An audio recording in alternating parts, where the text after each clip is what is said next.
Hello friends, good morning and welcome back to my channel. কেমন আছো সবাই? আশা করি সবাই ভালো আছো ও সুস্থ আছো, আর আমিও বেশ ভালো আছি। শুভপ্রিয়া ক্রিয়েশনের আর একটা নতুন ব্লগে তোমাদের অনেক অনেক স্বাগত। যে যেখান থেকে আমার এই ব্লগটা দেখছো তাদের অনেক ভালোবাসা আমার এই ছোট্ট ব্লগে। বন্ধুরা, পুরো ব্লগটা দেখার অনুরোধ রইল। এখন বাজে সকাল 6:30। ব্লগটা এখন থেকে স্টার্ট করলাম তোমাদের সাথে নিয়ে। আর এই তো সবেমাত্র ঘুম থেকে উঠেই ব্লগটা স্টার্ট করে দিলাম। আর তার সাথে দেখছো আমার ছেলেও ঘুম থেকে উঠে গেছে। ও একটু খালি গায়ে রয়েছে বন্ধুরা, কারণ কি বলতো, সকালের দিকে দেখি যে ওর জামাটা পুরো ভিজে গেছে। সকাল বলতে ওই ধরো ভোরবেলার দিকে একবার উঠেছিলাম, তো তখন দেখি ওর জামাটা পুরো ভিজে গেছে। সেই জন্য জামাটা খুলিয়ে দিয়েছিলাম, আর পরানো হয়নি। আর পরালেই বা কি, আবার তো ঘামেই ভিজে যেত, কারণ অতিরিক্ত পরিমাণে বন্ধুরা আবারও গরম পড়েছে, তো ঘরে টেকা মুশকিল। আর মশারি তো না খাটালে মশার উৎপাত, তাতে তো আরো কষ্ট। মশারিটা না কাটালে হয়তো একটু হাওয়া পাওয়া যায়, কিন্তু আমার যেহেতু ছোট বাচ্চা রয়েছে বন্ধুরা, আর মশা থেকে বাঁচার জন্যই মশারিটা খাটাই বাধ্য হয়ে, যতই গরম হোক না কেন। কিন্তু মশা কামড়ালে সেটা থেকে না রোগ সৃষ্টি হতে পারে। তো যেহেতু আমার ছেলে এখনো পর্যন্ত ছোট, তাই জন্য না আমি আর কোনো রকম রিস্ক নিতে চাই না। তো চলো, তোমাদের সাথে গল্প করতে করতে আমার এই বিছনাটাও গুছানো হয়ে গেল। আর এখন বালিশগুলোও নিয়ে ছাদে চলে এসেছি, কারণ বালিশগুলো তো পুরোই ভিজে। দুদিন না শুকনো করতে দিচ্ছিলাম না, মানে রোদে দিচ্ছিলাম না, কিন্তু আবার কালকের থেকে রোদে দিতে হচ্ছে, কারণ বালিশগুলো তো প্রায় ঘামে ভিজেই যাচ্ছে। আর এখন চলো বাসি ঘরটা ঝাড় দিয়ে নিই। সকালে ঘুম থেকে উঠে চোখ খোলা মাত্রই কাজের শুরু, আর কাজের শেষ হচ্ছে রাত্রিরে ঘুমোতে যাওয়ার আগে। তো কিভাবে যে সারাটা দিন এই সমস্ত কাজের মাধ্যমে কেটে যায় মাঝে মধ্যে না এখন নিজেও বুঝতে পারি না। যেন প্রথম তো একদম সময়ই কাটতো না। ধরো রান্না বান্না করে চুপ করে বসেই থাকতাম, তো এটা এই কাজ সেই কাজ, ধরো টুকিটাকি কিছু, ধরো ফোন ঘাটা, তো এসবই করতাম। কিন্তু যে থেকে এই ইউটিউবের চ্যানেলটা আমি খুলেছি, তো সেই থেকেই না কখন যে দিন হচ্ছে আর কখন যে রাত হচ্ছে নিজেও বুঝতে পারছি না। একদিক দিয়ে এই লাইফটাই বেশ আছি, জানো, যে কাজের মধ্যে রয়েছি, কোনো রকম মানে ফালতু চিন্তা, নেগেটিভ চিন্তা মাথার মধ্যে আনছি না। যত কাজের মধ্যে ব্যস্ত থাকবো তো তত না মানে নিজেও ভালো থাকবো, আর কোনো রকম নেগেটিভ চিন্তা ভাবনাও আমার মাথার মধ্যে আসবে না।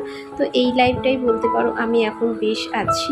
তো তোমাদের সাথে তো সারাটা দিন আমার কেটে যায় গল্প করতে করতে আর আমার ঘরের কাজ করতে করতে। আর আমার ঘরটা আমি মনে করি আমার কাছে স্বর্গ। সে যেমনই ঘর হোক না কেন, ভাঙা হোক, টিনের হোক, মাটির ঘর হোক, কিন্তু প্রত্যেকটা নারীর কাছে নিজের ঘরটা না নিজের স্বর্গ। তারা চায় যে নিজের মতো করে নিজের সংসারটাকে গুছিয়ে রাখতে। তো আমারও সেই অবস্থা, জানো তো। অনেক তিল তিল করে এই ওপরের যে ঘরটা দেখছো, তো এটা না আমরা মানে তৈরি করেছি, মানে বানিয়েছি। তো অনেক অনেক কষ্ট হয়েছে বন্ধুরা, সেটা হয়তো আমি বললে তোমাদের বোঝাতে পারবো না। তো যাই হোক, এখন দেখো ঘরটা ঝাড় দেওয়ার পর এই যে কাপড়গুলো রয়েছে সেগুলো ভিজিয়ে দিলাম, পরে কাচতে তো হবেই, কিন্তু আপাতত এখন তো ভিজিয়ে রাখি। তো দেখো এখন নিজেও ব্রাশটা করে নিচ্ছি, কারণ ওইদিকে আমার ছেলেও আমার সাথেই ঘুম থেকে উঠেছে, আর ওকে তো আমি ব্রাশ করিয়ে দিয়েছি অনেক আগে। আর ও নিজের মতো খেলছে, আর আমি এদিকে আমার মতো কাজ করছিলাম। তো এখন দেখো ফ্রেশ হয়ে জানলাটাও খুলে দিচ্ছি। আর এইদিকে জানলাটা দিয়ে না বন্ধুরা ভীষণ পরিমাণে আলো আসে, যেমন হাওয়াও আসে তেমনি আলোও আসে।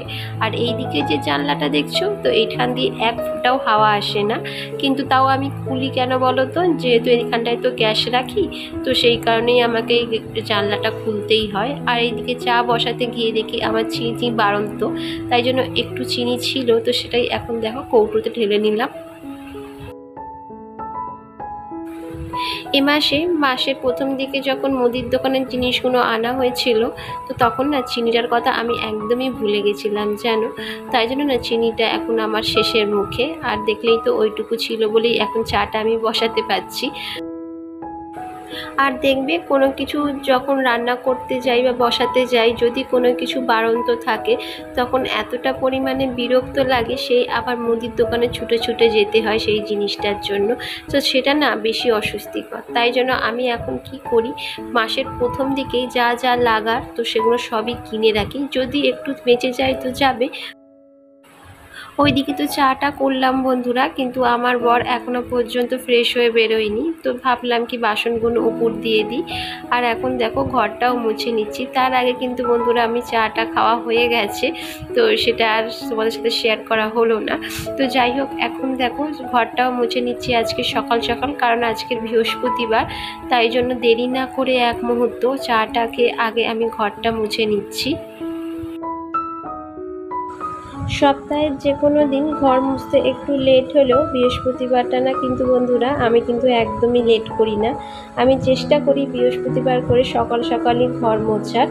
কারণ কি বলতো, যেহেতু ঘরে লক্ষ্মী ঠাকুর রয়েছে, লক্ষ্মী ঠাকুরের ঘট পাতা হয় প্রতি বৃহস্পতিবার করে, তাই জন্য আমিও চেষ্টা করি যে সকাল সকাল ঘরটারগুলো একটু ভালো করে পরিষ্কার পরিচ্ছন্ন করে রাখতে। সেটা প্রত্যেকটা ঘরের গৃহবধূরাই চায় যে বৃহস্পতিবারটা একটু মানতে। যখন ছেলে খুবই ছোট ছিল তখন না আর পারতাম না বন্ধুরা এত মানতে, কিন্তু ছেলে তো এখন বড় হয়ে গেছে, তাই ও নিজের মতো করে একটু খেলতে থাকে আর আমি এদিকে আমার মতো কাজ করতে থাকি। আর দেখবে একটা বাচ্চা দেখার মতো যদি কেউ থাকে তাহলে কি হয় বলতো, অনেক কাজ করা যায়। আর যদি একার হাতে সমস্ত কিছু করতে হয় না, তাহলে অনেকটা লেট হয়ে যায়। আর এই যে দেখো এখন ছেলের খাবারটাও বসিয়ে দিচ্ছি, আর আজকের ওকে টিফিনে ম্যাগি করে দেবো। কারণ আজকে রান্না বন্ধুরা টিফিন আমি বানাতে পারবো না, কারণ এদিকে সেদিক অনেক টুকিটাকি কাজ রয়েছে যেগুলো আমি করছি, আর সব কিছু তো তোমাদের ব্লগের মাধ্যমে দেখানো সম্ভব হয় না। তো যাই হোক, এখন ছেলেকে খাইয়ে দেখো এই যে নিজের জন্য একটুখানি সময় বার করেছি, মানে হাতের পায়ের নেল পালিশগুলো আজকে তুলবো চান করতে যাওয়ার আগে। কারণ বেশ কিছুদিন হলো নেল পালিশগুলো পরেছি বন্ধুরা, কিন্তু না হাতের মধ্যে যেহেতু মানে সাবান জলের কাজ করি তো, কাপড় ধোয়া বাসন মাজা, তাই নেল পালিশের কালারগুলো একটু কেমন টাইপের হয়ে গেছিলো। আগে না বন্ধুরা আমার নখগুলো খুব সুন্দর করে সেভ করা থাকতো, তো আমি না খুব যত্ন করতাম জানো তো নিজের প্রতি। আর এখন তো আর হয় না, তাই নখগুলো এমনই হয়ে গেছে এবড়ো খেবড়ো যে দেখানোর মতো নেই। আসলে সবসময় জলের কাজ করি তো, তাই একটা বাড়ে তো একটা ভেঙে যায়, তো একটা কেমন বিচ্ছিরি মতো লাগে যেন। তো সেগুলো তোমাদের সাথে শেয়ার করার মতো থাকে না গো। তো এখন দেখো পায়ের নেল পলিশটাও তুলে নিচ্ছি, আর পায়ের নেল পলিশটা না তুললেই হতো, কিন্তু যেহেতু হাতেরটা তুলছি তো তাই ভাবলাম পায়েরটা একেবারে তুলে নিই। আর আমার না নেল পলিশ পরতে খুব ভালো লাগে, আমার কাছে অনেক ধরনের নেল পলিশ আছে যেন, কিন্তু এখন তো আর সেরকমভাবে সময় হয় না, তাই পরাও হয় না। কিন্তু আজকে কি মন গেল যে নেল পলিশগুলো তুলে মানে নিজের জন্য একটু সময় বার করতে ইচ্ছা করলো যেন। তো যাই হোক, এখন দেখো নেল পলিশটা তুলে আমি যাব স্নানে। তো তার আগে কিছু কাপড় রয়েছে, তো সেগুলো এখন কেচে নেব, কারণ কাপড়গুলো সেই সকালে ভিজিয়েছিলাম, তো এই কাজ সেই কাজ করতে করতে না কাচা আর হয়নি। আর এই প্রতিদিনকারের কাপড় কাচা যেন আমার নিত্য রেগুলারের একটা রুটিন হয়ে গেছে বন্ধুরা। মানে যতই ভাবি যে একসাথে জমিয়ে কাচবো, কিন্তু কি হয় বলো তো, তারপর লাস্টে ভেবেই নিই না একেবারে কেচে ধুয়ে মেলেই দিই, কারণ একসাথে কাচতে গেলে তো অনেক হয়ে যায়। আর বেশ ভালোই প্রতিদিন কাপড় পরে বন্ধুরা, দেখতেই পাচ্ছ তোমরা। আর আজকের না মাথায় একটু শ্যাম্পু করব, তো সেই কারণে আগের দিন রাত্রে শোয়ার আগে একটু মাথায় নারকলের তেল দিয়ে শুয়েছিলাম, যাতে আজকে যেহেতু শ্যাম্পু করব তো সেই কারণে।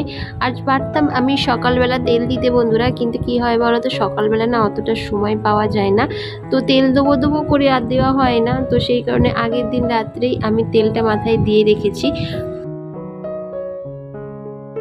কাপড় চোপড় কেচে এখন দেখো চলে এসেছি ছাদে মেলতে।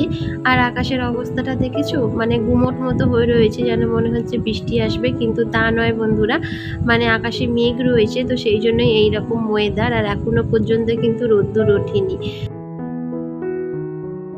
আর এখন কিন্তু বন্ধুরা বেশি বাজেও নি, ওই 8:30 থেকে 9টার মতো বাজে। তো এর মধ্যেই আমার কাপড় চোপড় কেচে ছাদে মেলা হয়ে গেল। এরপরে স্নান করব, ঠাকুরকে পুজো দেব, কারণ আজকে বৃহস্পতিবার বললাম, তো ইচ্ছা আছে একটু সকাল সকাল ঠাকুরকে পুজো দিতে। তো এতক্ষণে না পুজোটা দিয়ে নিলে ভালো হয়, কারণ কি বলতো, আমার তো যেহেতু ছাদে ঠাকুর ঘর, তো তাই ভীষণ না রোদ্দুর উঠে যায়। তো আজকে তো দেখছি আকাশটা মেঘলা মতো করে রয়েছে। তো দেখা যাক, বেলা যদি সন্ধ্যের দিকে বা দুপুরের দিকে বৃষ্টি হয় তো একটু ভালোই হবে।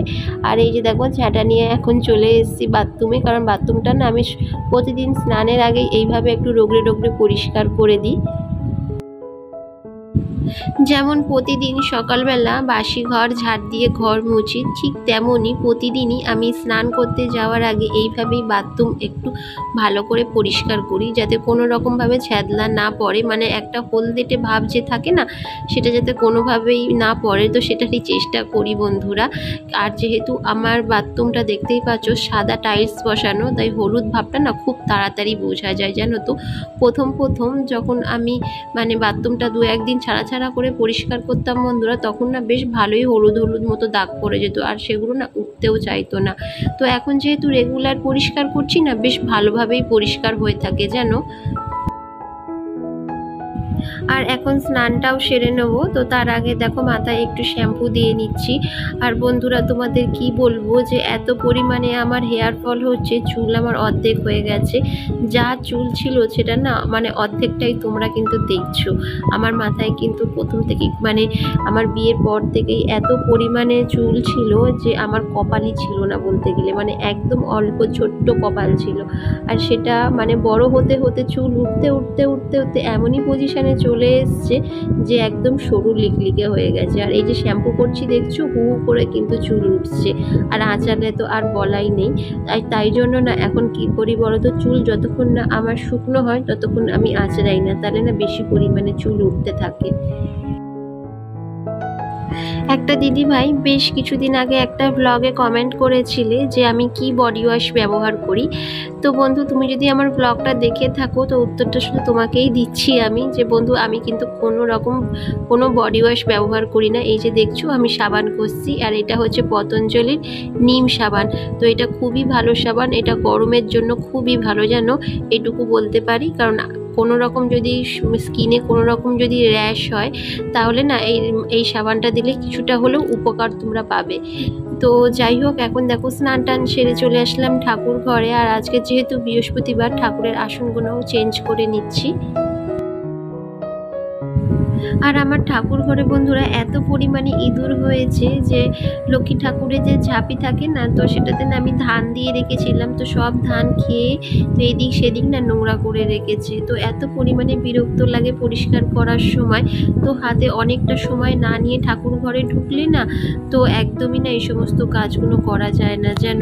তো দেখো এখন ঠাকুরের আসনটা পেতে ঠাকুরকেও এখন আসনে বসিয়ে দিলাম। তো এবার ভোলে বাবাকেও একটু স্নান করিয়ে দিচ্ছি।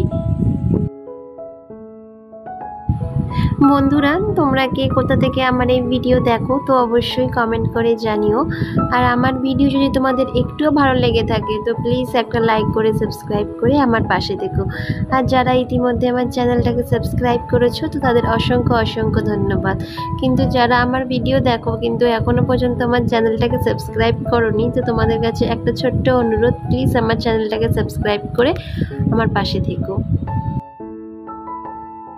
আর আজকের আমের পল্লবটা দেখো কতটা সুন্দর, একদম তাজা, আর তার সাথে অনেকগুলো পাতাও রয়েছে। কিন্তু আমার তো লাগবে বিজোড় পাতা, তো তাই জন্য না গুনে গুনে 7খানা পাতা আমি মানে গুনে নিলাম। আর এখন দেখো এই ঘটে একটু সিঁদুর লাগিয়ে নিচ্ছি, কারণ এটা তো লক্ষ্মী ঠাকুরের ঘট। তো এখন এটাকে পাততে হবে, তো তার জন্য আমের পল্লব মানে যেগুলো সমস্ত লাগে ঘট পাতার জন্য সেগুলোই এখন দিয়ে নেব। আর আমার এই যে লক্ষ্মী ঠাকুরের ঘরটা দেখছো বন্ধুরা, তো এই ঘরটা না পুরো রং করা ছিল জানো, মানে এটা কিন্তু পিতলেরই ঘর, কিন্তু এটার মধ্যে না রং করা ছিল। তো মাঝে মাঝে এইটুকু জায়গা দেখো মানে রংটা উঠে গেছে। আসলে কি হয় বলো তো, মানে এটা তো আর্টিফিশিয়াল রং, তাই আমাকে তো প্রতি বৃহস্পতিবার করে ঘর তুলে মানে ঘটের জল চেঞ্জ করে ঘরটা তো মাজতে হয়। তো সেই কারণেই না রংটা উঠে দেখো কেমন একটা লাগছে। তো চলো, ঠাকুরের ঘরটাও এখন পাতা হয়ে গেছে, তো এবার ঠাকুরকে পুজোটাও দিয়ে নিই। আর এখন মোমবাতি জ্বালিয়েই ঠাকুরকে পুজোটা দিলাম, কারণ কি বলো তো, আমার প্রদীপটা না মানে ধুয়ে দিয়েছি, তো প্রদীপটায় জল রয়েছে, তো সেই কারণেই মোমবাতি জ্বালিয়ে এখন পুজো দিলাম। আর এই যে দেখো, আমার ঠাকুরকে পুজো দিয়ে একদম কমপ্লিট হয়ে গেছে। এবার যাব নিচে, রান্না বান্নাও করতে হবে। তো বন্ধুরা, ভিডিওটা আর বেশি বড় করলাম না। যদি তোমাদের ভিডিওটা একটুও ভালো লেগে থাকে তো প্লিজ একটা লাইক করে সাবস্ক্রাইব করে আমার পাশে থেকো। আর দেখা হচ্ছে নেক্সট ব্লগে।